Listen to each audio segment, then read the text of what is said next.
Hello দর্শক, সবাইকে সালাম এবং শুভেচ্ছা জানিয়ে শুরু করছি আজকের টাইম এক্সক্লুসিভ। আশা করি সবাই ভালো আছেন এবং আজকে যে বিষয়গুলো আমরা আলোচনা করব তা প্রথমে জানাচ্ছি আপনাদের। আজকের বিষয়ের মধ্যে আছে পাবলিক চার্জ নিয়ে ট্রাম্প প্রশাসনের নতুন যে গাইডলাইন, এই গাইডলাইনের কারণে যেসব বিষয়ে সতর্ক থাকতে হবে বাংলাদেশি সহ ইমিগ্রেন্ট কমিউনিটি যারা আছে তাদেরকে, এই বিষয়টি আজকে আলোচনা করব।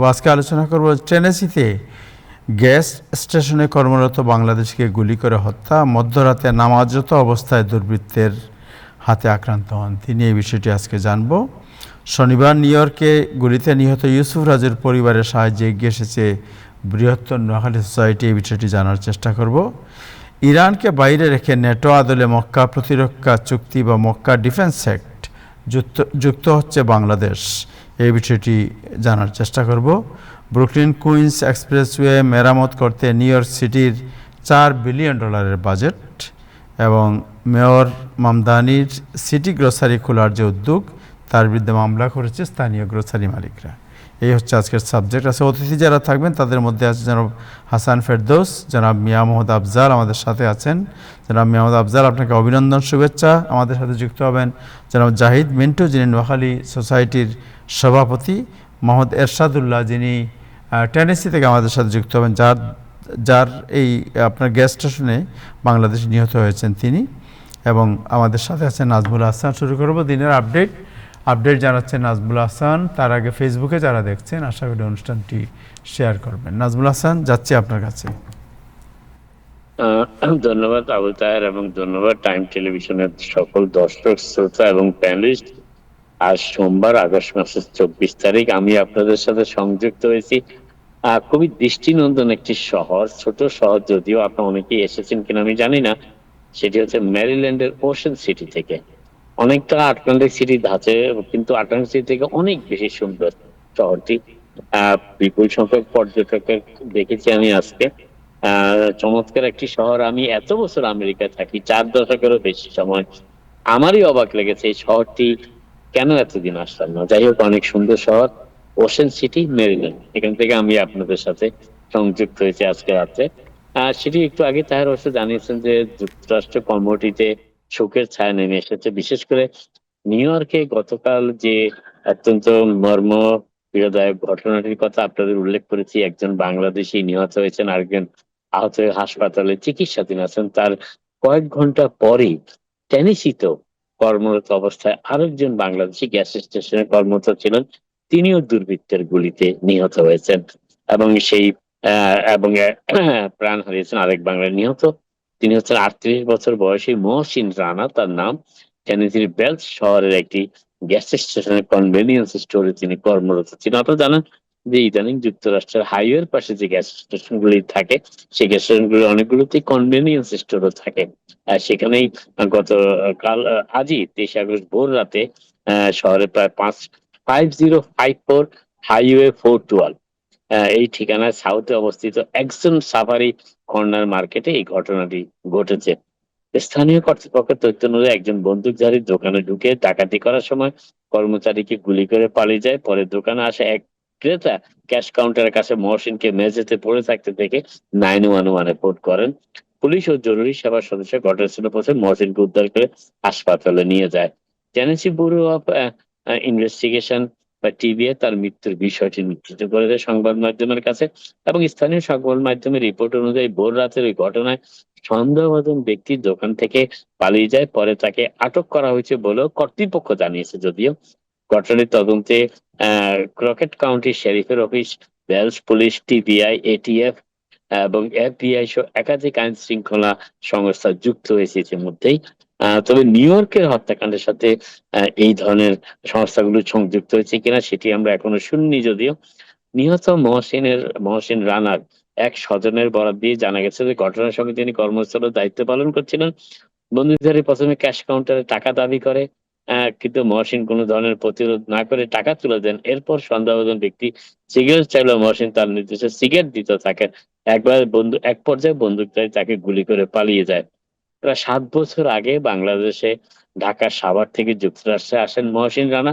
তার স্ত্রী ও 2 ছেলে বাংলাদেশে থাকেন বর্তমানে। তাদের বয়স 12 এবং অন্যজনের বয়স 5 বছর। একই দিনে নিউ ইয়র্কের ব্রুকলিন নিহত হয়েছিলেন ৪৪ বছর বয়সী বাংলাদেশের রেস্টুরেন্ট কর্মী ইউসুফ রাজি, যার ব্যাপারে গতকাল আমরা এই অনুষ্ঠানে বিস্তারিত আপনাদের জানিয়েছিলাম। তবে নিউ ইয়র্ক সর্বশেষ জেনেছে নিউ ইয়র্ক পুলিশ ডিপার্টমেন্ট তদন্ত কাজ শুরু করেছে।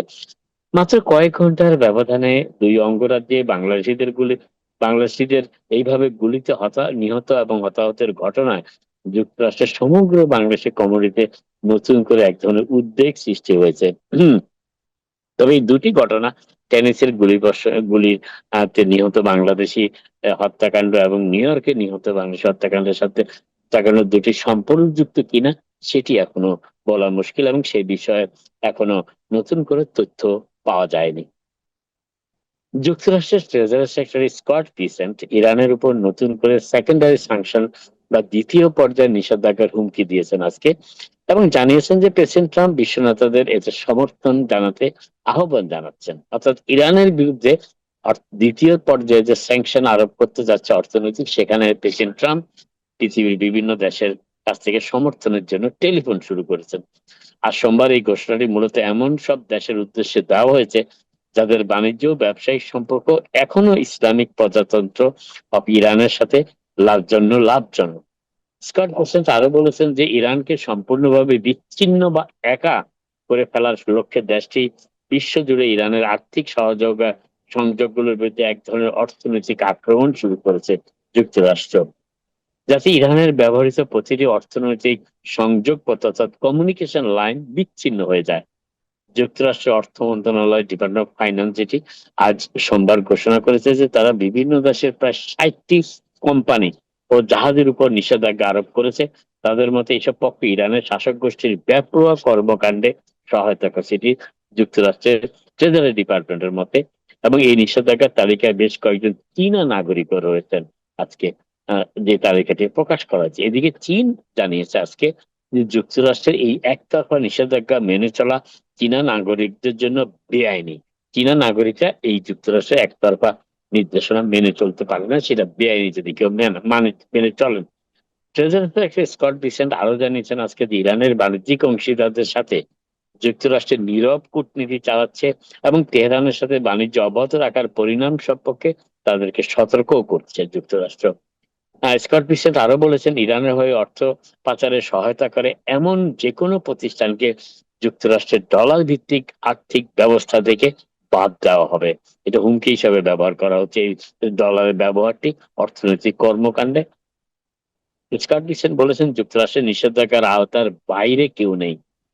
তিনি আরো যোগ করেছেন যে ইরানের সাথে নির্দিষ্ট কিছু সম্পর্ক ছিন্ন করার জন্য সংশ্লিষ্ট দেশগুলোকে এখন একটি নির্দিষ্ট সময়সীমা বা কিউর পিরিয়ড, যেটা স্কট বিসেন্টের ভাষায়, সেটি বেঁধে দেওয়া হচ্ছে, অর্থাৎ সংশোধনের সুযোগ দেওয়া হচ্ছে।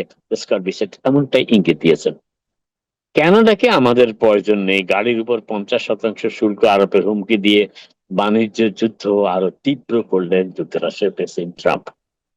প্রতিবেশী দেশ দুটির মধ্যে বাণিজ্য সংক্রান্ত মতপার্থক্য ও রাজনৈতিক বাকবিতণ্ডা তীব্র আকার ধারণ করায় কানাডার উপর গাড়ির শুল্ক 50% উন্নীত করার হুমকি দিলেন প্রেসিডেন্ট ট্রাম্প।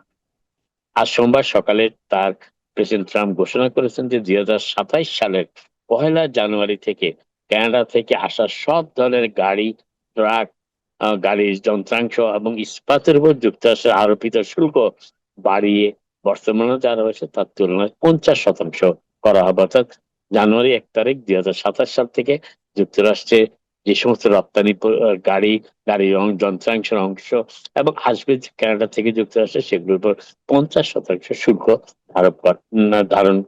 ধার্য করা হবে। সোশ্যাল মিডিয়াতে প্রেসিডেন্ট ট্রাম্প আরো বলেছেন যুক্তরাষ্ট্রের মাটিতে পণ্য তৈরি করুন, তাহলে কোনো শুল্ক দিতে হবে না, এটি তার মতে। এবং কানাডাকে আর কোন স্টেটের মতো বিশেষ সুবিধাও দেওয়া হবে না, যেটি প্রেসিডেন্ট ট্রাম্প এবং যুক্তরাষ্ট্রের ট্রেজারি সেক্রেটারি গতকাল ইঙ্গিত দিয়েছেন যে কানাডা একটি স্বাধীন দেশ, তবে তারা এই অর্থনৈতিক কর্মকাণ্ডে যুক্তরাষ্ট্রের সাথে একটি স্টেটের মতো সুবিধা চাচ্ছে। বাণিজ্য এবং অন্যান্য সব ক্ষেত্রে লেনদেনের জন্য তারা বিশ্বের অন্যতম বাজে একটি দেশ, এমনটাই মন্তব্য করেছেন আজকে প্রেসিডেন্ট ট্রাম্প। উভয় দেশের মধ্যে বাণিজ্য আলোচনা ভেস্তে যাওয়ার পরপরই ট্রাম্পের এই মন্তব্যটি এলো। আলোচনার শেষ মুহূর্তে একে অপরের বিরুদ্ধে এমন সব দাবি উত্থাপনের অভিযোগ উঠেছে যা পুরো প্রক্রিয়াটিকেই নস্যাৎ করে দিয়েছে। প্রেসিডেন্ট ট্রাম্প আরো বলেছেন যে তারা নিজেদের বিশেষ সুবিধা পাওয়ার যোগ্য মনে করে, কানাডাকে ইঙ্গিত করে বলেছেন। অথচ বাস্তবতা হলো আমাদের কানাডাকে প্রয়োজন নেই, বরং তাদেরই আমাদের প্রয়োজন। এ সময় তিনি আবারও অভিযোগ করেন যে কানাডা বছরের পর বছর ধরে যুক্তরাষ্ট্রের সাথে প্রতারণা করে আসছে। এই কথাটাও প্রেসিডেন্ট ট্রাম্প আজকে বলেছেন। মেইল ইন ভোট বা ডাকযোগে ভোটদানের সীমাবদ্ধতা আনতে প্রেসিডেন্ট ট্রাম্প যে পরিকল্পনা করছেন তাতে আপাতত সমর্থন দিল যুক্তরাষ্ট্রের সুপ্রিম কোর্ট।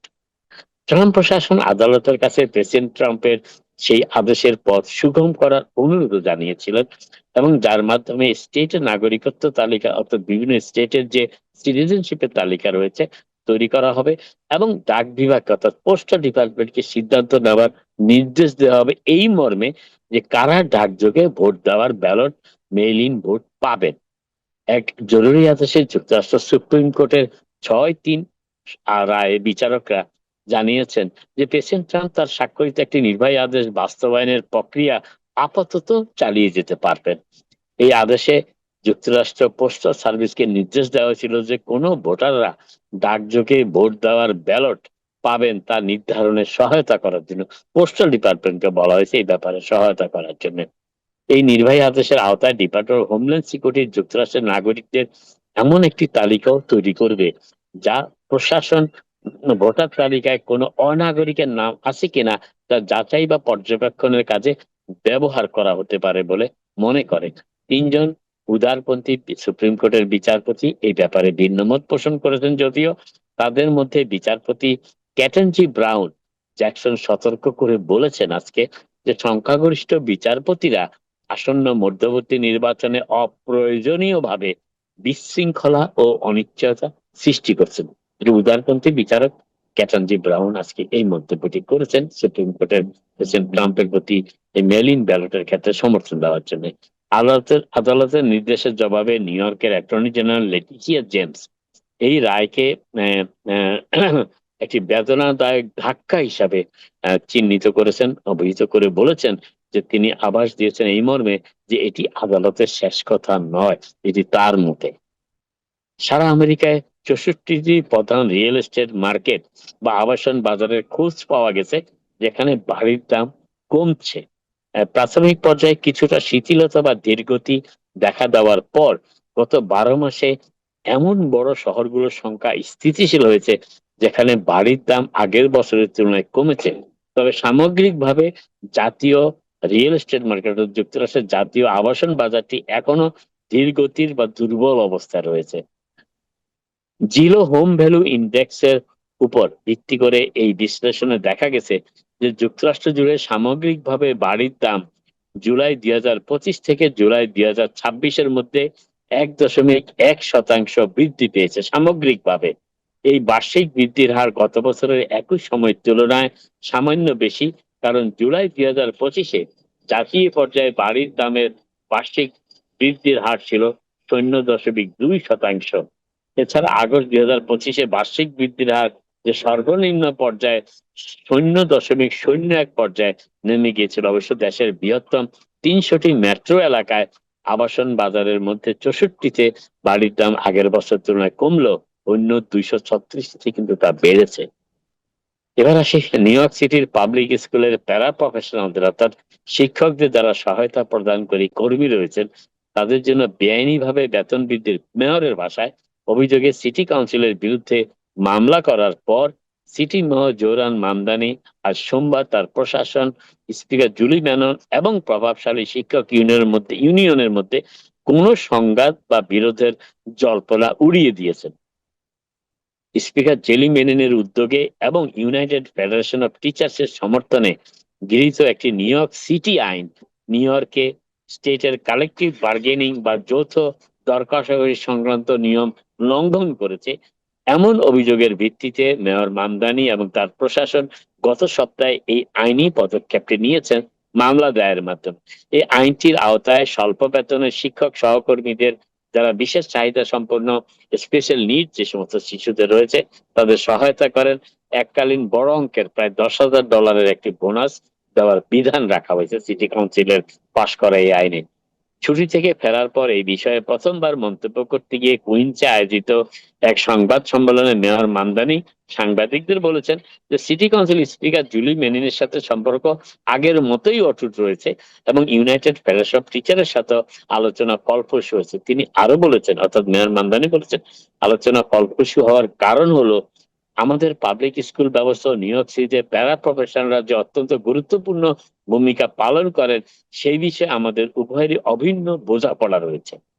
গত বছর মেয়র পদপ্রার্থী থাকাকালীন মামদানি এই বিলটিকে সমর্থন করেছিলেন, কিন্তু দায়িত্ব গ্রহণের পর তার অবস্থান বদলে যায়। সিটি কাউন্সিল সর্বোচ্চ সম্মতিক্রমে $10,000 বোনাস প্রদানের বিলটি পাশ করেছিল, যা 4টি কিস্তিতে দেওয়া হবে, এককালীন দেওয়া হবে না। $10,000 $2,500 করে 4টি কিস্তির মাধ্যমে দেওয়া হবে।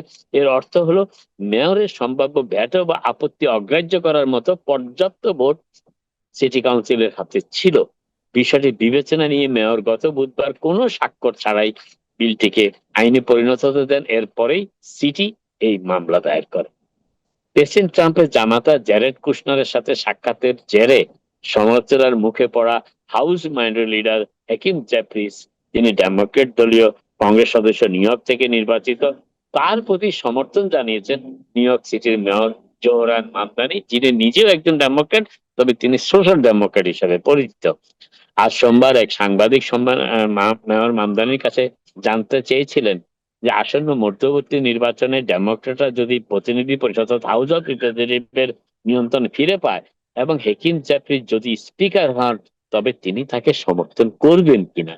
এমন প্রশ্নের উত্তরে মেয়র মামদানি বলেছেন, আমি কংগ্রেসম্যান হেকিম জেফ্রিস এবং নেতা হওয়ার জন্য তার প্রচেষ্টাকে সমর্থন অব্যাহত রেখেছি। ব্রুকলিনের কিছু অংশের প্রতিনিধিত্বকারী হেকিম জেফ্রিস গত বছর নিউ ইয়র্ক সিটির মেয়র নির্বাচনে কোনো পক্ষ নিতে রাজি হননি প্রথম দিকে। সে সময় মামদানি নিউ ইয়র্কের সাবেক গভর্নর অ্যান্ড্রু কুমোর বিরুদ্ধে প্রতিদ্বন্দ্বিতা করছিলেন, যে অ্যান্ড্রু কুমো প্রাইমারি নির্বাচনে ডেমোক্রেট এবং সাধারণ নির্বাচনে স্বতন্ত্র প্রার্থী হিসাবে লড়াই করেছিলেন। মেয়র মামদানির বিরুদ্ধে নিউ ইয়র্কে আগাম ভোট গ্রহণ শুরুর ঠিক কয়েক ঘন্টা আগে এবং মূল নির্বাচনের কয়েক সপ্তাহ আগে যে হেকিম জেফ্রিস মামদানির প্রতি তার সমর্থন ঘোষণা করেছিলেন। যুক্তরাষ্ট্রে বাংলাদেশিদের সবচেয়ে বড় অবস্থান যে 5টি স্টেটে যুক্তরাষ্ট্রের বাংলাদেশি কমিটির সবচেয়ে বড় উপস্থিতি কয়েকটি স্টেটকে ঘিরে। পিউ রিসার্চ সেন্টারের 2021 থেকে 2023 সালের আমেরিকান কমিউনিটি সার্ভে বিশ্লেষণ অনুযায়ী 2023 সালে যুক্তরাষ্ট্রে শুধু বাংলাদেশি পরিচয়ে বসবাসকারী মানুষের সংখ্যা ছিল প্রায় 2,70,000। যদিও এই সংখ্যা নিয়ে বিতর্ক সবসময় চলমান। তার মধ্যে সবচেয়ে বড় অংশের বসবাস এই নিউ ইয়র্কে, নিউ ইয়র্ক স্টেটে যদিও, এবং এই যে 5টি স্টেটকে অত্যন্ত এই মুহূর্তে বলা হচ্ছে যে যুক্তরাষ্ট্রের সবচেয়ে শক্ত অবস্থান যে 5টি স্টেটে বাংলাদেশিদের মধ্যে, সেই 5টি স্টেট হচ্ছে পর্যায়ক্রমে আমি বলি। 1 নম্বরে রয়েছে নিউ ইয়র্ক স্টেট, 2 নম্বরে মিশিগান, 3 নম্বরে ক্যালিফোর্নিয়া, 4 নম্বরে টেক্সাস এবং 5 নম্বরে আমাদের পার্শ্ববর্তী নিউ জার্সি। আপাতত এখানে শেষ করি, আজকে আবার আপনাদের সাথে কথা হবে। আপনারা সবাই ভালো থাকুন। থ্যাংক ইউ নাজমুল হাসান, আপনাকে অনেক ধন্যবাদ। দর্শক, আমাদের সাথে যুক্ত হয়েছেন আজকে টেনেসি থেকে জনাব এরশাদ উল্লাহ। জনাব এরশাদ উল্লাহ, আপনি কি শুনতে পাচ্ছেন? জি। ওকে, থ্যাংক ইউ সো মাচ, আপনি যুক্ত হয়েছেন। জানতে চাই যে সরি, বাংলাদেশি মহসিন রানা, যিনি আপনার দোকানে কর্মরত ছিলেন, আপনার গ্যাস স্টেশনে, এবং সেখানে তাকে গুলি করে হত্যা করা হয়েছে, এই ঘটনাটি একটু জানতে চাই আমরা। প্রথমে হলো যে আপনারা কোন জায়গায় অবস্থিত এবং কী ধরনের এই স্টোরটি ছিল এবং কিভাবে তিনি মারা গেলেন? আমরা আসসালামু আলাইকুম। আমি টেনেসিতে আছি, টেনেসি বাটলেট। আর আমাদের ব্যবসাটা ছিল এটা টেনেসি অঙ্গরাজ্যে। শহরটা হচ্ছে বেলস। তো মহসিন রানা ওখানেই কাজ করতেন। আর উনি ওই আমাদের এটা মূলত gas station with convince store. G, so gas স্টেশনে কীভাবে, কোন সময় কে আক্রমণ করলো, একটু ঘটনাটি বলবেন? এটা রবিবার ভোর 2টার পরে উনি তাহাজ্জুদের নামাজ পড়তেছিলেন। তো 2 রাকাত নামাজ শেষ করছেন, শেষ করার পরে উনি আবার শুরু করছে। তো শুরু করে রুকুতে গেছে, রুকুতে থেকে উঠছে, উঠার পরেই তখনই আসছে। তো ওই বন্দুকধারী আসছে, আইসা বলতেছে টাকা গেমে মানি গান তাক করছে লাইক দিস। ও সুন্দর করে ডয়ারটা বের করে ক্যাশ ক্যাশ ক্যাশটা বের করে সামনে রাখছে। তো রাখার পরে তো বলতেছে যে টাকা নিচ্ছে না। তো তখন বলতেছে টাকাটা তুমি গুনে দাও। ও নাইসলি টাকাগুলা রেজিস্টার থেকে নিয়ে যা আছে এগুলো নিয়ে তার হাতে দিচ্ছে। দেওয়ার পরে সিগারেট চাইছে। তো সিগারেট চাওয়ার পরে সে 4 কার্টন যতটুকু পারছে উঠাই দিছে। সিগারেট দেওয়ার পর পরে তাকে মানে আতর্কিত ভাবে শুট করে। আমি শুনছি কয়েকটা 4টার মতো 3-4টা শুট হয়েছে। আমাদের কাছে একটা ভিডিও আছে ওই ওই ওই ঘটনার ভিডিওটা একটু আমরা দেখি, তাহলে ভিডিওটা একটু দেখি, আমরা প্লে করেন। জি আমরা দেখতে পাচ্ছি উনি লাল শার্ট পরা উনি নামাজ পড়তেছেন, রাইট? জি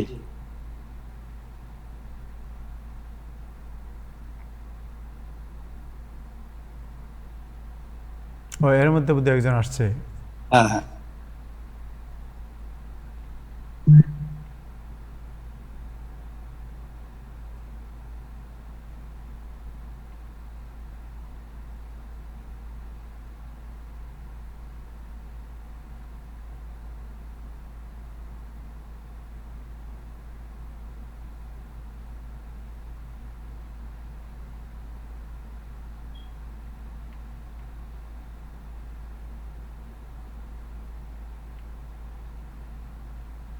ওই ও মাই গডনেস, সরি, এটা দেখার মতো না। ওকে, আমার মনে হয় স্টপ করে দেন এটা। হ্যাঁ জি, তারপরে মানে ওনাকে দেখলাম তো আমরা ওই যে ভিডিওতে। হ্যাঁ,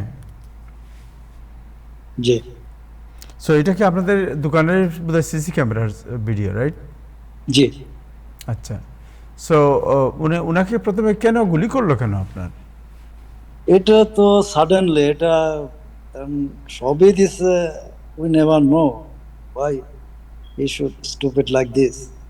He get everything, whatever he getting, he asking. A guy giving everything.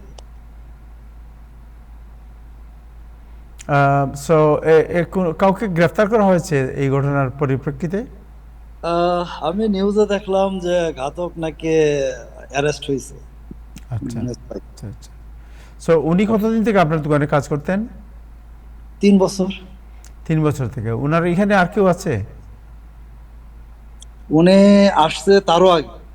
আচ্ছা উনি মনে হয় 7 বছর যাবত আমেরিকাতে। আচ্ছা আচ্ছা। সো উনি কি সবসময় টেনেসি আপনাদের এলাকাতেই থাকতেন? উনি না, উনি দোকানের কাছে থাকতেন। দোকান থেকে 5 মিনিটের ড্রাইভ। আচ্ছা আমাদের আচ্ছা যে আরো ওনার আছে 2 জন, ওই ওনারের সাথেই উনি শেয়ার করে থাকতেন একই বাসা। আচ্ছা আচ্ছা। এই সিটির নাম কি, যে সিটিতে উনি থাকতেন? Bells, Bell Bells City. Tennessee. Bells, আচ্ছা হ্যাঁ। আচ্ছা। আর সো ওনার মরদেহ এখন কোথায় রাখা হয়েছে আপনার? ওটা আমি আজকেও খোঁজ নিলাম। ওখানে আমার যে পার্টনার আছে, পার্টনারের সাথে কথা হলো। পার্টনার বললো যে নাশভিলে আছে ফরেনসিক নাকি, ওখানে 10 দিনের মতো রাখা হবে। 10 দিন লাগবে যে অফিসিয়াল যে কাজগুলো আছে সম্পূর্ণ কমপ্লিট করতে। হুম হুম। তারপরে ওনাকে ফোন দিবে, ফোন দিলে লাশ নিয়ে যেতে বলবে 10 দিন পরে। সো আপনারা ওনার যে মৃতদেহ ওইটা কি দেশে প্রেরণ করবেন না ওইখানে দাফন করবেন? এটা ওই আমার পার্টনার আছে হান্নান, ওই মূলত ওই দোকানটা ম্যানেজ করতো। আচ্ছা তো আমি ওর সাথে কথা বলছি। উনি বললো যে ওনার ফ্যামিলির সাথে যোগাযোগ হয়েছে।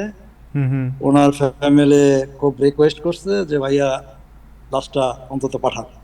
তো আমরা আচ্ছা ইনশাল্লাহ ওনার লাশ পাঠানোর ব্যবস্থা করব, সাথে আমরা আর্থিক সহযোগিতাও দেওয়ার চেষ্টা করবো ইনশাল্লাহ। জি ইনশাআল্লাহ। আর ওনার বাচ্চা কাচ্চা কয়জন? ওনার দুইটা ছেলে, একটা 12 বছর আর একটা মনে হয় 5 বছর। এবং ওনার বাড়ি কোন জায়গায় হলো বাংলাদেশে? সাভার, জি, সাভার, সাভার, ঢাকা। সাভার, সাভার। আচ্ছা জি, আচ্ছা। জি। Sorry to hear this incident. Hassan bhai, any question? হ্যাঁ, আসসালামু আলাইকুম। ভদ্রলোকের কোনো ইন্স্যুরেন্স ছিল? লাইফ উনি ইন্স্যুরেন্স ছিল? ওনার ইন্স্যুরেন্স না, ওনার কোনো ইন্স্যুরেন্স ছিল না। তার মানে কোনো বেনিফিট উনি পাবেন না, এই ঘটনা ঘটে গেল, ফ্যামিলি কোনো বেনিফিটই পাবে না, কোনো কম্পেনসেশন পাবে না? না, ওনারা বলছে ওনারা সহযোগিতা করবে সে তো ওনারা financial। করবেন লোকাল, হুম। কিন্তু আপনারা আপনারা মানে আপনার কোম্পানি থেকেও আপনারা কোনো ইন্স্যুরেন্স করেননি, সিস্টেম নেই? আমাদের তো যেটা আছে ওটা বিজনেস ইন্স্যুরেন্স, বিজনেসের থেকে যে রোবারি টোবারি এগুলো। তো তাই তো হলো, এটা বিজনেস থেকেই তো রবারি হলো। হুম। তো উনি কি কোনো বেনিফিট পাবেন সেই ইন্স্যুরেন্স থেকে? আমরা এটা ইন্স্যুরেন্সের সাথে কথা বলবো, ইন্স্যুরেন্স আমাদের যে ইন্স্যুরেন্স আছে ইন্স্যুরেন্সের সাথে আমরা কথা বলবো। আচ্ছা, জি। কমিউনিটি রেসপন্স কিরকম? ওখানে কেমন বাংলাদেশি আছে আপনারা যেখানে আছেন? এখানে বাঙালি আছে, অনেক বাঙালি আছে, সবার সাথে কথা হয়েছে, সবাই আগ্রহ প্রকাশ করছে যে ওনার ফ্যামিলি আমরা হেল্প করব। গুড। আচ্ছা আচ্ছা আচ্ছা। থ্যাংক ইউ ভাইয়া, থ্যাংক ইউ সো মাচ। আপনাকে অনেক ধন্যবাদ সময় দেওয়ার জন্য আমাদেরকে, এবং ডেফিনেটলি আমরা আপডেট আপনাদের কাছ থেকে জানবো, এবং সরি আপনাদের ইনসিডেন্টের জন্য। আপনাদের দোকান তো বোধহয় বন্ধ আছে এখন, রাইট? জি, জি। দোকান বন্ধ আছে। ওকে, থ্যাংক ইউ সো মাচ আপনার সময়ের জন্য, থ্যাংক ইউ, অনেক ধন্যবাদ। দর্শক, আমরা এখন একটু কথা বলি। হাসান ভাই, আপনার কাছে আসছি একটু, আমি মেহমুদ আফজাল সাহেবের সাথে একটু কথা বলি যে ট্রাম্প প্রশাসনের যে নতুন যে গাইডলাইন আপনার, এটা হলো পাবলিক চার্জ নতুন গাইডলাইন। সো এই গাইডলাইনের আপনার যে নতুন যে জিনিসগুলো ইনক্লুড করা হয়েছে, এইখানের মধ্যে আমরা কি কি জিনিস ওয়াচ করা উচিত, সতর্ক থাকা উচিত, কোন কোন বিষয়ে আমাদের? আসসালামু আলাইকুম, সবাইকে শুভেচ্ছা। টাইম টেলিভিশনের অজস্র সাল দর্শক শ্রোতা সবাইকে শুভেচ্ছা। একটু আগে যে কাহিনী শুনলাম, মাই হার্ট গোজ আউট। এটা মানে ব্যাখ্যা করার কোনো ভাষা নেই যে সবকিছু দেওয়ার পরেও গুলি করলো, কারণটা কি হতে পারে? এটা হেট ক্রাইম। হেট ক্রাইম হলে কি এভাবে মানুষকে মেরে ফেলতে হবে? আমাদের সবসময় অ্যাডভাইস করা হয় যে যখন কোনো কিছু চায় যেন সব দিয়ে দেয়, তাইলে আর মারবে না, এরকম একটা আন্ডারস্ট্যান্ডিং আমাদের ভিতরে আছে। কিন্তু উনি তো সবই দিল দেখলাম, তারপরেও গুলি করে মেরে ফেললো। আর এটা সেকেন্ড ঘটনা, এই ইমিডিয়েটলি আরো কয়েকদিন আগে আমাদের বুকলিন রকায়েতে একজনকে গুলি করে মেরে ফেললো, আবার আরেকজন হসপিটালে আছে। গতকালকে আরেকজনকে মেরে ফেলছে আপনার। জি, জি, জি। তো এটা শুনে খুব খারাপ লাগছে, কিন্তু আমাদের ভাবা উচিত, আমাদের কমিউনিটি বা বাংলাদেশি মানুষগুলি বিশেষ করে কমিউনিটিতে যারা আছে, আমরা আমাদের ফাইন্ড আউট করতে হবে যে কিভাবে কি করা যায়। হাসান ভাই একটু আগে যে প্রশ্ন করলেন, আমরা ছোট ছোট ব্যবসায়ী যারা, বিশেষ করে ইন্ডিয়ান আমরা যারা বিশেষ করে বাংলাদেশি মানুষ থাকি, নিশ্চয়ই এটা খুবই সহজ একটা পথ আছে এবং খুব কম পয়সা হয়। উনি যে কথা বলছে যে উনার রবারি হলে ইত্যাদি ইত্যাদি হলে ইন্স্যুরেন্স, ওটাকে লায়াবিলিটি ইন্স্যুরেন্স বলে, যে উনার কোনো ক্ষতি হলে ওনাকে দিবে, কিন্তু আমার ওয়ার্কারের ক্ষতি হলে আমি কি পাবো? এটা খুব কম পয়সা, এটাকে বলে টার্ম লাইফ ইন্স্যুরেন্স। এটা খুব টাকা লাগে না, এক মাসে বোধহয় 1 টাকা দিলে কভার হয়ে যায়, বা দিনে দৈনিক 1 টাকা দিলে। যদি ওনার $1 মিলিয়ন ইন্স্যুরেন্স থাকতো, বড় বড় কোম্পানিগুলো এগুলা এমনিতেই দেয় তাদের এমপ্লয়িকে। আজকে যদি $30 মাসে যদি এমপ্লয়ির প্রতি খরচ করা হয়তো টার্ম লাইফ হিসাবে, আজকে উনি $1 মিলিয়ন $2 মিলিয়ন পেয়ে যেতে পারতেন। তো আমাদের ব্যবসাগুলিকে এখন এগুলি চিন্তা করতে হবে। Expensive insurance, life insurance is very expensive. আমরা যে হোল লাইফ ইন্স্যুরেন্স যেটা বলি, ওটা অনেক এক্সপেন্সিভ। এটলিস্ট টার্ম লাইফটা যেন করে ভেরি চিপ, দৈনিক $1.50। তো আমাদের ব্যবসাগুলি এগুলি চিন্তা করতে পারে, এটা গেল কথা। আমি আমি বিদেহী আত্মার মাগফিরাত কামনা করি, পরিবারের যারা এই সুখ সহ্য করতে পারে, এটা এই জন্য দোয়া করি। এখন আপনি যে আসলেন পাবলিক চার্জের বিষয়ে, এই যে নতুন যে গাইডলাইন আসছে, এই পাবলিক চার্জ, এটা শুরু করার আগে আমাদের 2-3টা টার্ম ক্লিয়ার করতে হবে বুঝার জন্য, আমরা অনেকে বুঝি না। প্রথমত পাবলিক চার্জটা কি, এটা আমার বুঝতে হবে, এটা কার উপরে অ্যাপ্লিকেবল। আমরা কারোর জন্য অ্যাপ্লাই করি, এখানে 2টা পার্টি থাকে, একটা হচ্ছে বেনিফিশিয়ারি আর একটা হচ্ছে পিটিশন। তো আমরা অনেকেই বুঝি না, যেমন অনেকে প্রশ্ন করে কে বেনিফিশিয়ারি কে পিটিশনার, এটাই আমরা জানি।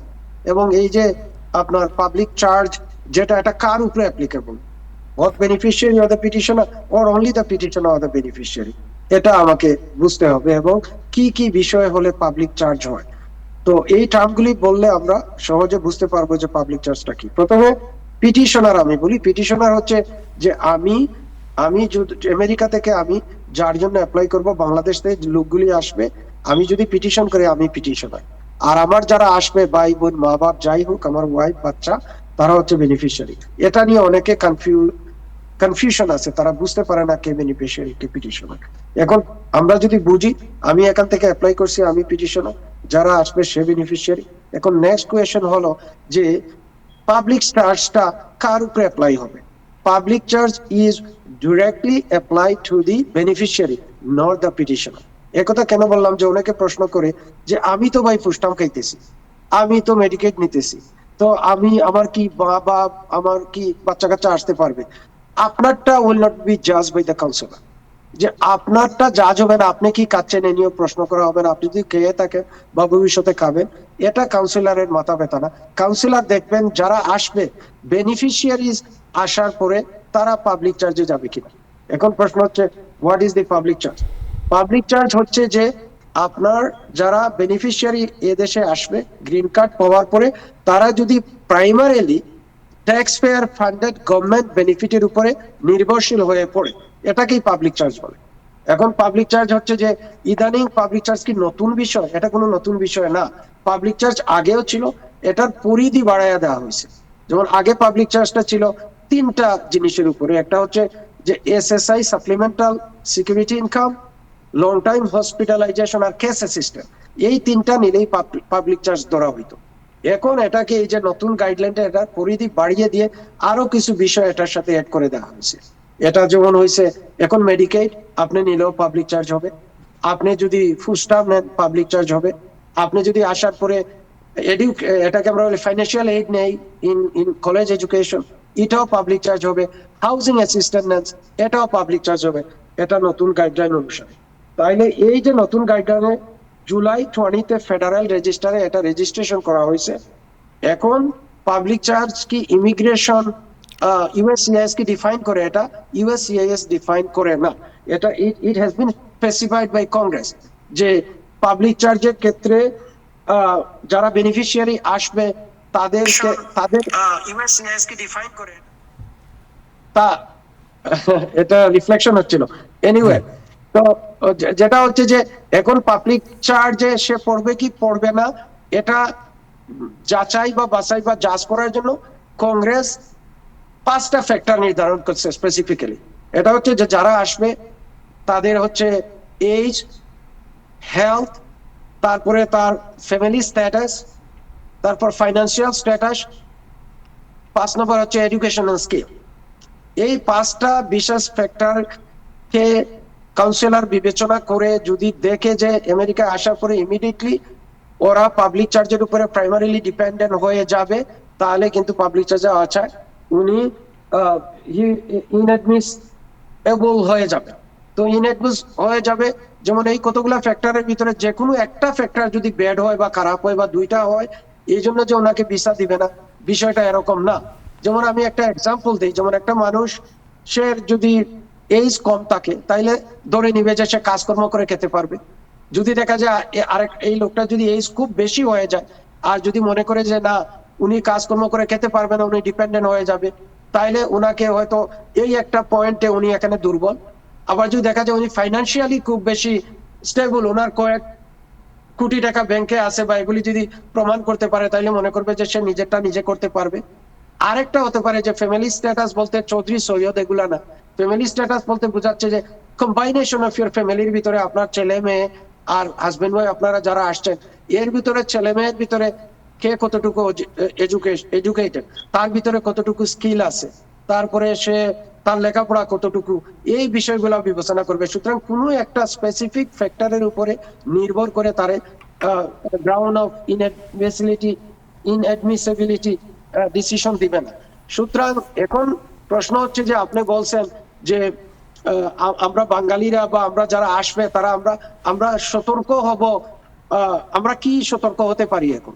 সতর্ক হওয়ার সময় এখন না। যে বাউল সম্রাট আব্দুল করিমের একটা গান আছে যে আম, আম, এখন ভাবলে কি আর হইব গো, যা হইবার তা হইয়া গেছে।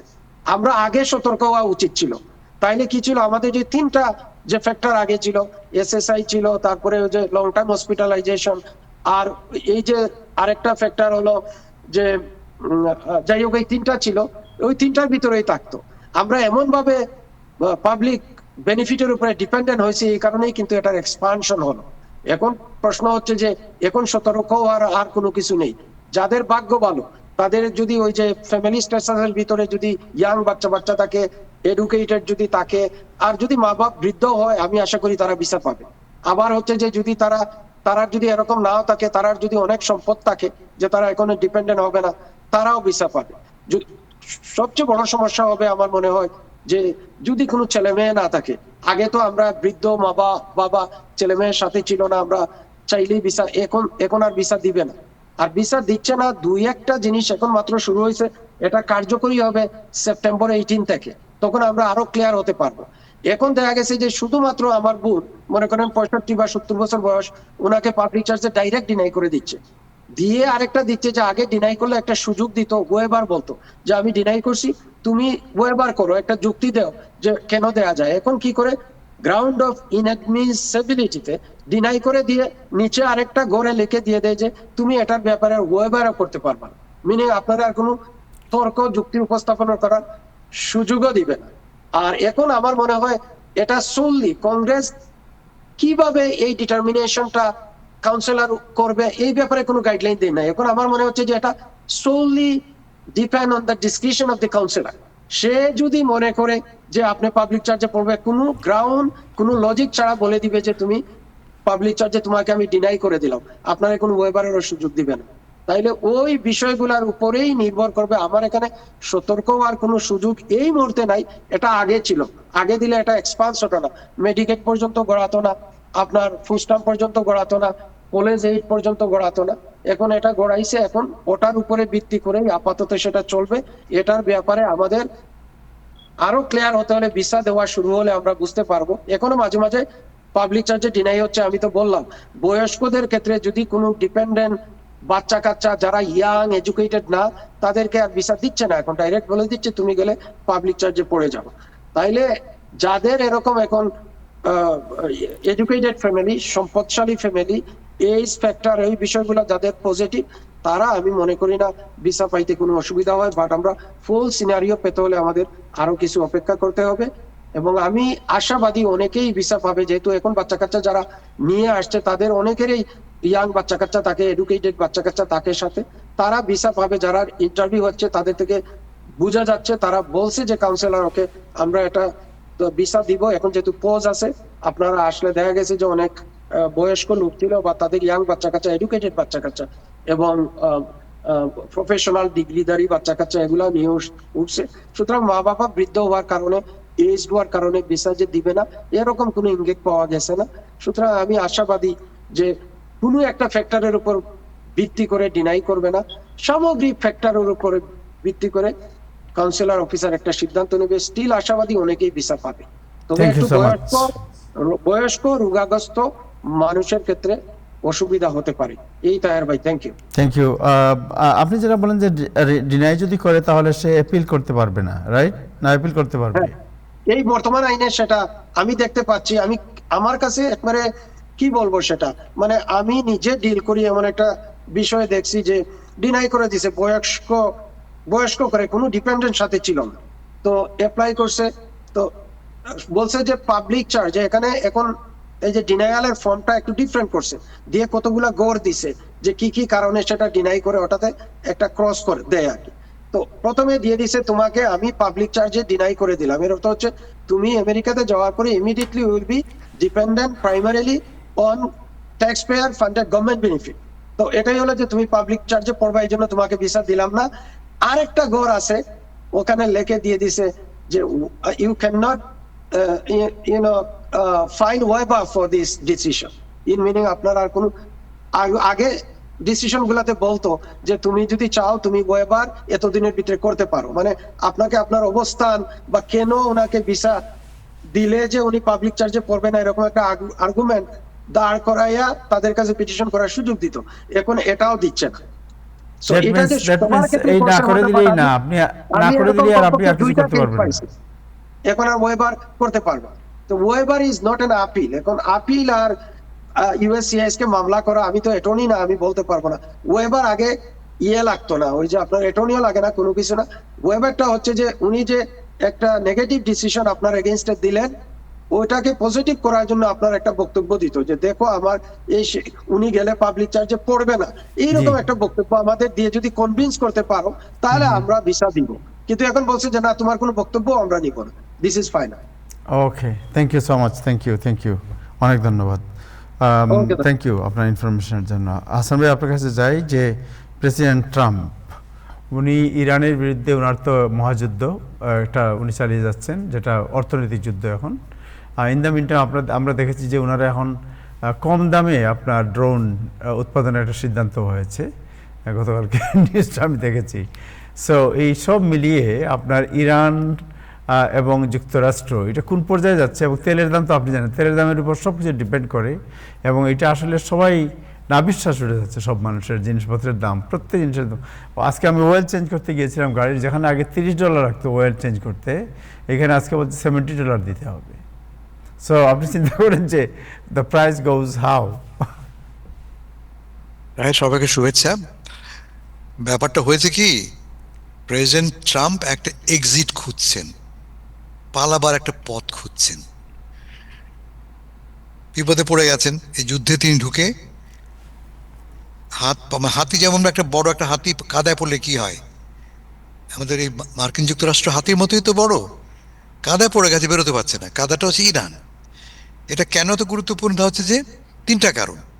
এক হচ্ছে যে ইকোনমি, হরমুজ প্রণালী এবং যুদ্ধের কারণে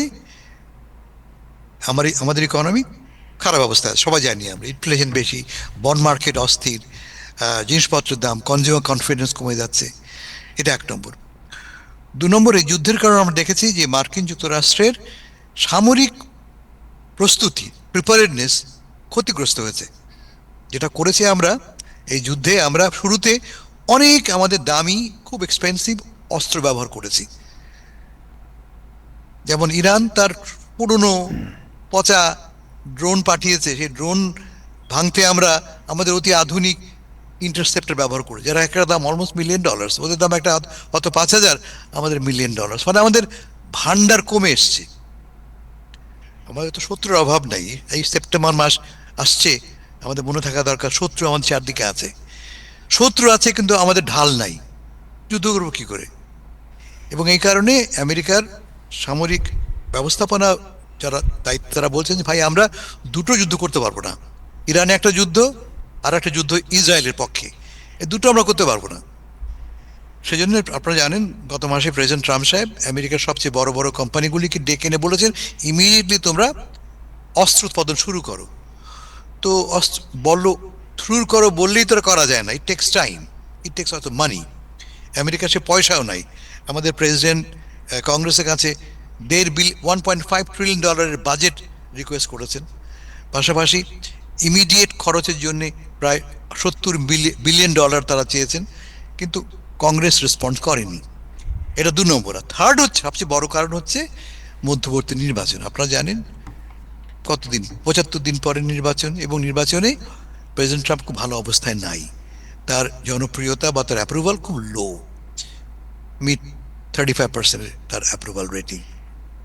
তো এই অবস্থায় এই যুদ্ধটা তার জন্য একটা সাকে খুব একটা গলার ফাঁসের মতো হয়ে পড়েছে। ফাঁসটা ক্রমশ বাড়ছে। যুদ্ধ করলাম, অস্ত্র, আমরা তো সর্বাত্মকভাবে যুদ্ধ করেছি। আমরা করেছি, ইসরায়েল করেছে, কাবু করতে পারিনি। কাবু করেছি বটে, কিন্তু ইরান নত হয়নি। হ্যাঁ, এই অবস্থায় আমাদের শেষ চেষ্টা হচ্ছে ইরানকে অর্থনৈতিকভাবে সম্পূর্ণ পর্যুদস্ত করা। এই নতুন অপারেশনের নাম হচ্ছে অপারেশন ইকোনমিক আউটকাস্ট। আমরা আগেও চেষ্টা করেছি। আপনারা জানেন যে ইরানকে সেই বিপ্লবের সময় থেকে 79 থেকে আমরা ইরানকে একের পর এক স্যাংশন দিয়ে গেছি। স্যাংশন মানে নিষেধাজ্ঞা, এটা করতে পারবে না, এটা করলেই ক্ষতি। ইরান হচ্ছে বিশ্বের সবচাইতে স্যাংশনড কান্ট্রি, সবচেয়ে বেশি স্যাংশন ইরাকের উপরে আছে, এবং ইরান কিন্তু এই স্যাংশন সহ্য করে আজকে এই পর্যায়ে এসেছে। নতুন যে স্যাংশন আরোপ করতে যাচ্ছি আমরা, তার গুরুত্বপূর্ণ হচ্ছে এইটা, is quite different from others. প্রথমত আমরা ইরানের শ্যাডো ফ্লিট যে আছে, ইরান গোপনে চুরি করে বলতে পারি আমরা তেল বিক্রি করে অন্য দেশের জাহাজ মাধ্যমে। শ্যাডো ফ্লিটটাকে বন্ধ করে দিচ্ছি আমরা, কোথাও ব্লকেট করেছি আমরা। মার্কিন যুক্তরাষ্ট্র কোনো তেল আনা না করে দিচ্ছে না। তারপরেও ইরান নানা রকম ফন্দি ফিক্রি করে অল্প কিছু বিক্রি করছে। কিন্তু এখন আমেরিকা বলছে যে আমরা সেকেন্ডারি স্যাংশন আরোপ করবো। সেকেন্ডারি মানেটা কি? যে সমস্ত দেশ ব্যবসা করে ইরানের সাথে তাদের বিরুদ্ধে আমরা ব্যবস্থা নেব। ধরো বাংলাদেশ, আমরা ইরান থেকে হয়তো তেল আনি বা গ্যাস আনি, এবং যদি আমরা আনি ইরান থেকে, আমরা মার্কিন যুক্তরাষ্ট্র আমাদের বিরুদ্ধে ব্যবস্থা নেবে। একদিন তো ছিল ইরান, এখন আমরাও টার্গেট হয়ে পড়ব, এবং পৃথিবীর যে দেশই ইরানের সঙ্গে ব্যবসা করবে ক্ষতিগ্রস্ত হতে পারে। এখন ইরানের সবচেয়ে বড় ব্যবসায়িক পার্টনার কে? চায়না। আমরা কোনো ফ্যাক্টর নই, এমনকি ইউরোপও কোনো ফ্যাক্টর নয়। তার কারণ ইরানের তেলের 80% চলে যায় চায়নার কাছে। এবং চায়না কি বলেছে? চায়না বলছে এই স্যাংশন সম্পূর্ণ ইললিগাল, এবং আমরা মানে চায়না তার অধিকার, তার রাইটস প্রোটেক্ট করবে। ফলে এই যে উদ্যোগটা নিচ্ছে আমাদের সরকার, এর সাফল্য নির্ভর করে এন্টায়ারলি অন চায়নাস কমপ্লায়েন্স, এবং আমার ধারণা যে চায়না এটা কমপ্লাই করবে না। শেষ কথা বলি আমি, যে এই 50 বছর ধরে অব্যাহত স্যাংশনের ফলে ইরান অভ্যস্ত হয়ে পড়েছে পেইন সহ্য করতে, কষ্ট সহ্য করতে। ইরান তার বেল্ট ক্রমশই টাইট করেছে। প্লাস তারা যেটা কি করেছে, তারা বিকল্প ব্যবস্থা তৈরি করেছে। আমাদের ধরা যাক গাড়ি নেই, গাড়ি আসবে বিদেশ থেকে, নিজেরা গাড়ি বানাবো। আমাদের দেশে বাল্ব নেই, নিজেরা বাল্ব বানাবো। মানে বিকল্প ব্যবস্থা গড়ে তুলেছে তারা। এটা একটা।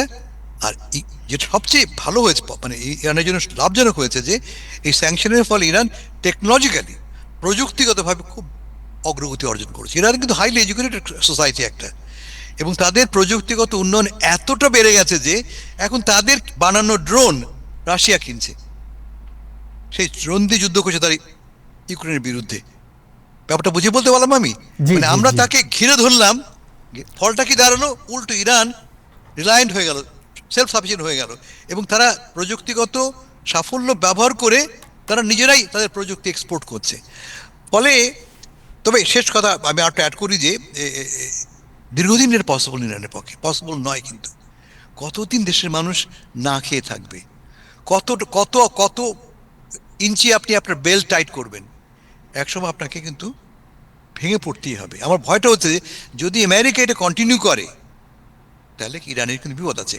সুবিধা হচ্ছে এই যে, প্লাস পয়েন্টটা কোথায়, তা হচ্ছে এই যে সময় মাত্র 70 দিন। 70 দিন পরে আমাদের, 70-72 দিন পরে আমাদের মধ্যবর্তী নির্বাচন। যদি 70 দিন ইরান টিকে থাকতে পারে, এবং মধ্যবর্তী নির্বাচনে যদি রাজনৈতিক গুটি পাল্টে অঙ্ক বদলে যায়, সেক্ষেত্রে Iran might find an escape route. Right, thank you. So আপনি দেখেছেন যে কংগ্রেস অলমোস্ট সার্টেন যে Democrat will be they will be the majority, and then সিনেটে আজকে যে রিপোর্ট বেরিয়েছে, সিনেটেও তারা গেইন করতেছে কিন্তু, এবং ইটস কুড হ্যাপেন আপনার যে সিনেট অ্যান্ড কংগ্রেস বোথ যদি ডেমোক্রেটদের হাতে যায়, তাহলে উনি ডানাভাঙ্গা আপনার এই পাখির মতো, ওনাকে চিল্লানি ছাড়া আর কোনো কাজ থাকবে না। আপনি দেখেছেন যে গতকাল একটু আগে তাজমুল জানিয়েছে, জ্যারেড কুশনার এবং জেফরি আমাদের হাকিম মিটিং করেছে। মিটিং এর বিষয়টা কি? যদি কংগ্রেস আমাদের হাতছাড়া হয়, তাহলে আমরা মানে ট্রাম্প প্রশাসন এবং তোমরা ডেমোক্রেটরা কিভাবে একসাথে কাজ করবে।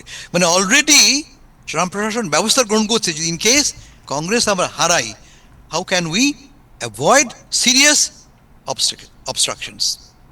রাইট। ফলে মেসেজটা হচ্ছে এই যে তারা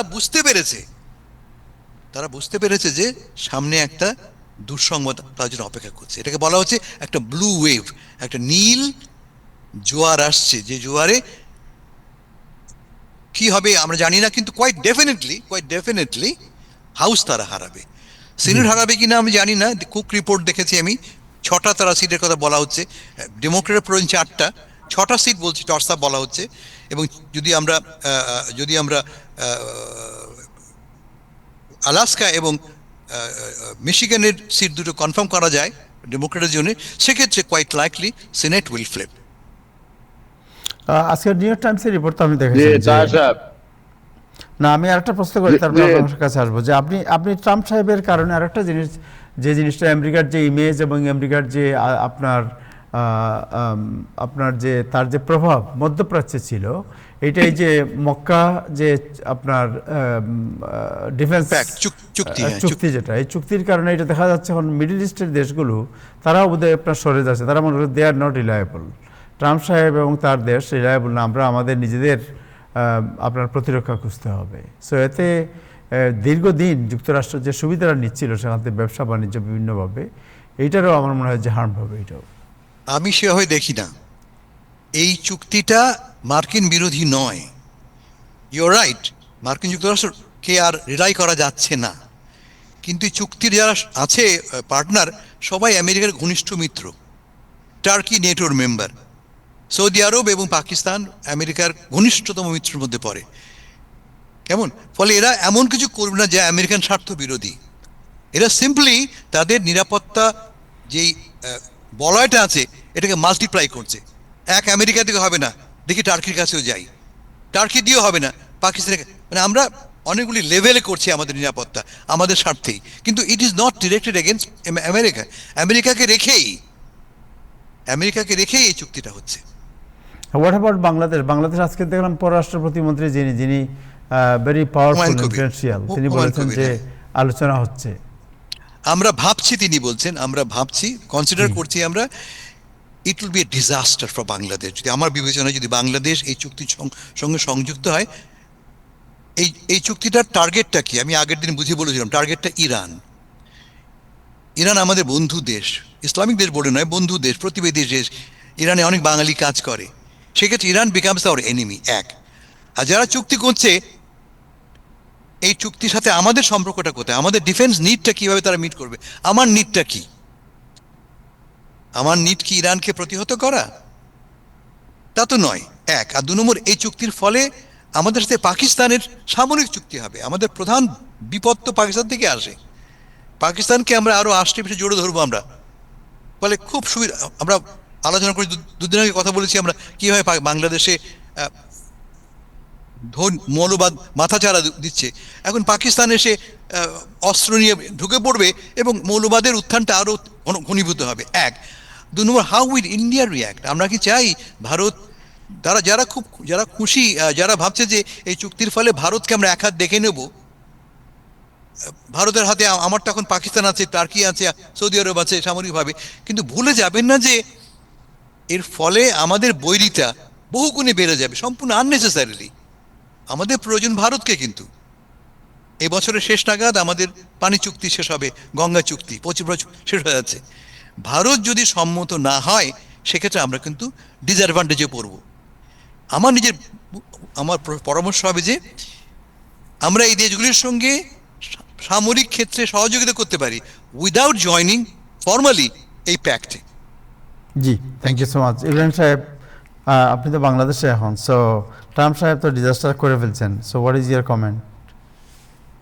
আমি অনেক ধন্যবাদ। আমি আমার ফ্লাইট কিছুক্ষণ পরে আমি কক্সবাজারে ছিলাম, হাসান ভাইয়ের চমৎকার আলোচনা শুনলাম। আমি মনে করেছিলাম যে আজকে সেই আলোচনাটাই শুনবো যেখানে ইরানের স্পিকার তাদের পার্লামেন্টে দাঁড়িয়ে বলেছেন যে আমরা ক্ষুধার্ত, আমাদের সবকিছু ভেঙে পড়েছে। বাট এটা ছাড়া হাসান ভাই যেভাবে অনেকগুলা ইফ, যদি এবং ডেমোক্রেটরা কিভাবে মানে কংগ্রেস এবং সিনেট দখল করতে পারে ও বাড়ার সম্ভাবনা, এসব নিয়ে দীর্ঘদিন ধরে কথা বলেছেন, আজকেও আবার বললেন। কিন্তু আমি ওই রোহিঙ্গা ক্যাম্প এগুলার মানে ঘুরে আসলাম, খুবই ডিজাস্টারের অবস্থা আমরা বাংলাদেশ। আমি মনে করি যে রোহিঙ্গা সমস্যা যদি আমরা সমাধান না করতে পারি, মানে এটা আমাদের জাতীয় নিরাপত্তার জন্য একটা ইস্যু হয়ে দাঁড়িয়েছে। এবং সেখানে এই রোহিঙ্গা ক্যাম্প থেকে শুরু করে সব মানুষ আমেরিকার দিকে তাকিয়ে, যে আমেরিকার জন্য সাহায্য বন্ধ না করে, ইউএসআইড জন্য সাহায্য বন্ধ করে না থাকে। সো এটা দেখে ভালো লাগে যে মানুষ আমেরিকার প্রতি এখন আস্থা রাখে। যদিও আমাদের আমেরিকায় বসবাসরত কিছু মানুষ সারাদিন মানে আমেরিকা কেমনে ধসে পড়বে আমেরিকাকে এই কেউ চিন্তায় দোষে মুশকিল না, থাকে। এটা ট্রাম্পকে দোষ দিতে। আপনি একটি জিনিসটাকে আপনি বললেন, আপনি সেই শেখ হাসিনার মতো আরম্ভ চিল্লাই করো, দিচ্ছেন, আসতেছি। চেতনা করতেছেন আপনি। না, এখানে আমরা ট্রাম্প- ট্রাম্পের সমালোচনা, নট ইউনাইটেড স্টেট। ট্রাম্প আমার আমেরিকার প্রেসিডেন্ট। ট্রাম্প আমেরিকার প্রেসিডেন্ট হলে কি হলো? ট্রাম্পের সমালোচনা করার রাইট আছে আমাদের। ট্রাম্পের যেগুলো উদ্যোগের সমালোচনা, তার বিরুদ্ধে যে এই যে লক্ষ লক্ষ লোক বিক্ষোভ করে ওয়াশিংটনে গিয়ে, এরা কি সব আমেরিকা বিরোধী? তারা ট্রাম্প বিরোধী বলতে পারেন, বাট নট আমেরিকা বিরোধী। আমেরিকা থেকে আমেরিকার অমঙ্গল প্রত্যাশা করেন, এটারও রাইট। আমেরিকার অমঙ্গল প্রত্যাশা করে আমেরিকার মঙ্গলের জন্য আমরা কথা বলছি। আমরা চাই যে আমেরিকার যে গ্রহণযোগ্যতা, তার যে শৌর্য বীর্য, এটা অটুট থাকুক। কোনো ব্যক্তির তার নিজের ইচ্ছায় পাগলামি করে সে যেন নষ্ট না করে। এইটা অটুট থাকুক, সীমান্ত খুলে দিয়ে এটা অটুট থাকুক, আপনার না অর্থনৈতিক বিশৃঙ্খলা সৃষ্টি করে এটা অটুট থাকুক, দুর্নীতি করে, মানে এইটা তো চান, মানে নিশ্চয়ই আপনিও চান না। আমরা আমেরিকার মঙ্গল চাই, কিন্তু অনেকেই অমঙ্গল হলে খুশি হন মনে মনে, যে এটা ইরানের অনেকে কাছে কে যেন কে আস্থানা নাম পায়। বলেন, কে কে অনেকে কে? মানে আমেরিকা অনেকেই আছে, মানে অনেকেই আছে যারা না, এই যে এরকম আপনি কথা বলা ডেমোক্রেটিক উচিত পার্টি হবে না দেখেন, এটা, হ্যাঁ। আমেরিকার মঙ্গল সবাই চায়, আমরা আমেরিকান সিটিজেন, আমি আমার দেশের সবাই চায়। আমি হতে চাইবো কেন? তাহলে আমেরিকার regardless অমঙ্গল of আমরা what, চাই না। আমার আমরা দেশ চাই যখন- কোনো আমার ব্যক্তির দেশ কারণে যখন অন্য- আমেরিকার আমার দেশ- অমঙ্গল যদি হয়, তাহলে সেই ব্যক্তির সমালোচনা আমরা করার রাইট আছে আমাদের। তাহলে রিগার্ডলেস অফ হোয়াট, আমেরিকা যখন অন্য দেশের সাথে যুদ্ধ থাকবে, আমি বিনা প্রশ্নে আমি আমেরিকার পক্ষে না, দাঁড়াবো। আমার প্রেসিডেন্ট অন্য যখন দেশের জাতীয় যুদ্ধ স্বার্থে করলে সিদ্ধান্ত যুদ্ধের নেবে- বিরুদ্ধে বক্তব্য দেওয়ার অধিকার আমার আছে। এই কনস্টিটিউশন আমাকে এই রাইট দিয়েছে। সাহেব, আপনি এদিকে সুবিধা অনুযায়ী এদিকে কইবেন, ওইদিকে কইবেন। আমি যখন অন্যের সাথে আমার সংঘর্ষ, আমার অন্যের সাথে সংঘর্ষ, আমি আমার পরিবারের প্রধান, আমার দেশের প্রধান, ভাই, আমি তার কংগ্রেস পক্ষে তো দাঁড়াবো এটার বিনা বিরুদ্ধে কথা প্রশ্নে। বলছে, কংগ্রেসম্যান ভোটের যারা এরা কি সময় সব দিয়ে- আমেরিকা বিরোধী? এটা কংগ্রেসে সময় দিয়ে- কংগ্রেসে এটার বিরুদ্ধে রেজলিউশন হচ্ছে, এটা নিয়ে কথা হচ্ছে এই ওয়ারের বিরুদ্ধে বিভিন্ন সময়, এগুলো রাইট? কথা হচ্ছে সামনাসামনি, কিছু কোনো কার্যকর কোনো পদক্ষেপ যুদ্ধের সেটা বিরুদ্ধে- অন্য জিনিস। আপনি বা কথা কি বলার অর্থ কি যুদ্ধের সে আমেরিকা বিরুদ্ধে- বিরোধী হয়ে গেল? না, আমি বলি না বিরোধী, কিন্তু অনেকেই অমঙ্গল হলে খুশি হন। আসুন, আমি বলতেছি না আপনি করেন সেটা, এবং অমঙ্গল চাইতেও পারেন, কিন্তু আমি মনে করি যে যেখানে ইরান সহ বহির্বিশ্বের সাথে আমি তো যুক্তরাষ্ট্রের আমার আমরা দেশপ্রেমকে একটা ক্ষতি আপনার হাতে হতে আমি দেখছি। ইয়ে দেই নাই। আমার দেশপ্রেমকে এটা আমি জানি এবং না, আমি আমি বলতেছি এটা না। ওন করি, রাইট? আমি ভাই, বলতেছি আমি না, একটু বলি, এই বিষয় নিয়ে একটু বলি আমি। জি, নৈরাজ্য করলে তো আর দেশপ্রেম হয় না। আমি বলি আমাদের যে- নিয়ামত আফজল ভাইয়ের কাছ থেকে উনি খুব- শুনেছি। না, উনি অনেক খুব- ধন্যবাদ আপনাদেরকে। আপনার তো রাগান্বিত দেখে তো আমি ভয় পাচ্ছি। না, না, এটা না, না, না, না, না, না, বেশি আমি রাগ আমার করেন না, আমি একটু বলি, একটু- শুনে আপনাদেরকে মিস করতেছি। না, আমি একটু- আপনাদের মিস করতেছি। আমার ফ্লাইট 5 মিনিট পরে, এই জন্য দেখার জন্য খালি হঠাৎ করে দেখলাম যে ফেসবুক দেখার জন্য ঢুকে একটা গন্ডগোল লাগাই আপনি আপনারা ট্রাম্পের মধ্যে কোনো রাগারাগি শুরু কম নাই। করছেন। আমি একটু লজিক্যাল মানে কথা বলি, আপনি উত্তর দিবেন না রাগ করে। প্রথমত হচ্ছে যে ট্রাম্পের বিরোধিতা করা মানে আমেরিকার বিরোধিতা নয়। এখন আমেরিকা যাচ্ছে কোন দিকে? আমি আজ কয়েক বছর আগে, আজ থেকে হয়তো 5-6 বছর আগে, আমি এখানে আমেরিকার ডেট সিলিং নিয়ে কথা বলছিলাম। তখন আমাদের জিডিপি, আমেরিকার জিডিপি এবং আপনার যে আমাদের ঋণ, এটার তার প্রায় $4 বা $5 ট্রিলিয়ন এটার একটা গ্যাপ ছিল। আজকে জানেন, আজকে যে এই জায়গায় আমরা দাঁড়িয়ে আছি, $40 ট্রিলিয়ন, $40 ট্রিলিয়ন। আমেরিকার ডেট ইজ $40.5 ট্রিলিয়ন। আমেরিকার ডেট, আমাদের জিডিপি হচ্ছে $31.6 ট্রিলিয়ন। গ্যাপটা দেখেন। যেমন এটা যদি আমেরিকা না হইতো, এতদিন এটা বিরাট বিপর্যয়, ধ্বংস পড়ে যেত আমেরিকা। তাইলে আমেরিকা পড়ে নাই কেন? নিয়ামত ভাই, আমাদের এই $40 ট্রিলিয়ন সার্ভিস করতে প্রতি বছর আমাদের অলমোস্ট $1 ট্রিলিয়ন আমাকে পে করতে হয়, $1 ট্রিলিয়ন ইন্টারেস্ট দিতে হবে শুধুমাত্র সার্ভিস করতে। জাস্ট ইমাজিন করেন আপনি। আমি শেষ করে নেই, আরো একটু কথা, যেহেতু এটা উঠাইছি। এখন আপনি যেখানে জিডিপি এবং আপনার ডেটের ঋণটা মিনিমাইজ করে নিয়ে আসবেন, এখানে দেখা যাচ্ছে যে, অন্য কথায় যদি আমরা বলি যে আমেরিকা ইজ এ ব্যাংকরাপ্ট, দাঁড়িয়ে আছে কিভাবে? একমাত্র যদি ডলারের লেনদেন যদি বিশ্ব বাণিজ্য মানে না চলতো, তাইলে আমেরিকা অলরেডি কোলাপস হয়ে যেত। তাইলে যদি কোনো বিকল্প কারেন্সি, অন্য কিছু যদি তৈরি হয় আগামীতে, এবং যতগুলি প্ল্যান এই প্রেসিডেন্টের ইকোনমিক প্ল্যান উনি করছে, কোনো কিছুই তো সাকসেসফুল হয় নাই, বিদায় এই পর্যায়ে চলে গেছে। ইরান যুদ্ধ একটা কারণ আছে, ইনফ্লেশনটা দেখেন কি পরিমাণে। ইরান যুদ্ধ একটা কারণ, বেকারত্ব কিভাবে বাড়ছে। আজকে যে বিগত 2 দিনে 2 জন বাঙালিকে যে গুলি করে মেরেই ফেললো, এগুলোর পিছনে কোনো মানুষের কাছে টাকা নাই, এখন রাস্তায় বাড়িতে ভয় করে, চাকরি নাই, টাকা নাই, কোনো কিছু নাই। এই জন্য কি আমরা আপনার ট্রাম্প সাহেবকে ব্লেম করতে পারবো না? আমরা ট্রাম্প সাহেবকে ব্লেম করলে আপনি বলেন আমরা আমেরিকার বিরুদ্ধে। আমরা তো আমেরিকার বিরুদ্ধে না, আমরা ট্রাম্প সাহেবের পলিসির বিরুদ্ধে কথা বলছি।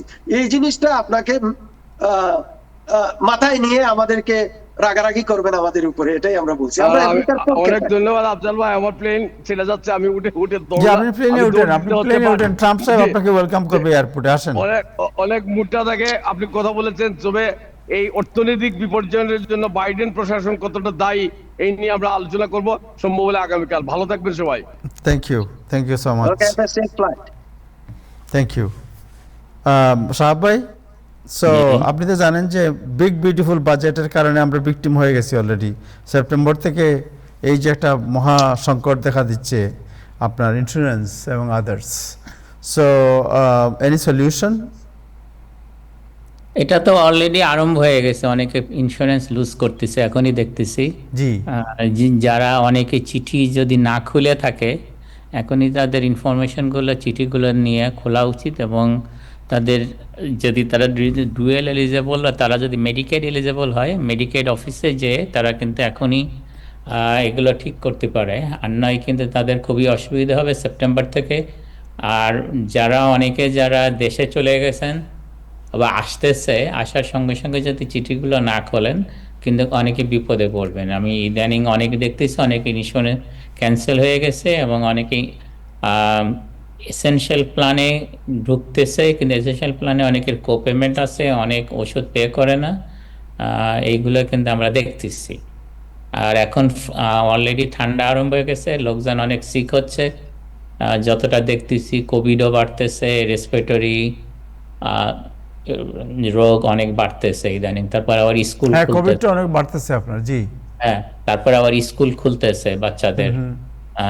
তো খুবই অসুবিধা হবে যদি তারা ইন্স্যুরেন্স না রিনিউ করে। ইন্স্যুরেন্স প্রয়োজন। আরেকটা হলো যে স্কুলগুলোর আগেই যা যা টিকা টুকা এগুলো যেগুলো আসলে আপডেট করা হচ্ছে। হ্যাঁ, স্কুলেদের রিকোয়ারমেন্ট আছে যে তাদের সমস্ত ফ্লু ভ্যাকসিন এবং অন্যান্য ভ্যাকসিন যেগুলো দিতে হবে। বিশেষ করে নিউ ইয়র্ক স্টেটে কিন্তু MMR এগুলো তারা কিন্তু ওই যে ফেডারেল গভর্নমেন্টের ওগুলো মানতেছে না, তারা নিজস্ব আইন অনুযায়ী তাদের স্কেজুল, অরিজিনাল CDC স্কেজুল হিসাবে কিন্তু ভ্যাকসিন দিচ্ছে নিউ ইয়র্ক স্টেটে। Alright, okay, thank you. So এই সুবিধা আপনাদের কাছে গেলে তো ভ্যাকসিন তো পাবে, রাইট? ভ্যাকসিন পাবে, আমরা শীঘ্রই মনে ফ্লু ভ্যাকসিন পাবো এই মাসের ভিতরেই, আচ্ছা। তো নেক্সট উইকে। সবাইকে আর তো ধন্যবাদ। ফল তো চলে আসছে, আর আছে 6-7 দিন, তারপরে তো ফল শুরু হয়ে যাচ্ছে, রাইট? সো ফল আসা মানেই তো গিয়া শীতের, হ্যাঁ, অলরেডি ঠান্ডা হচ্ছে, তো রাত বিকেলবেলা ঠান্ডা হয় এবং অনেকে সিক হচ্ছে, আমি দেখতেছি। রাইট। থ্যাংক ইউ সাহাব ভাই, আপনাকে অনেক ধন্যবাদ। থ্যাংক ইউ মেহমুদ আফজাল, আপনাকে অনেক ধন্যবাদ সময় দেওয়ার জন্য, এবং বিউটিফুল ডিসকাশন আজকে আমরা শুনলাম যে আপনার এই যে নতুন গাইডলাইন যেটা, এটার অনেক জিনিস ক্লিয়ার করে দিয়েছেন আপনি। অ্যান্ড ইন ফিউচার হয়তো আরও ক্লিয়ার করা লাগবে, আপনাকে আরও আমাদের প্রয়োজন হবে। থ্যাংক ইউ, আপনাকে অনেক ধন্যবাদ সময় দেওয়ার জন্য এবং আজকের এই সুন্দর বিশ্লেষণের জন্য। দর্শক, আজকে এ পর্যন্তই, আগামীকাল আবার দেখা হবে, সবাই ভালো থাকবেন।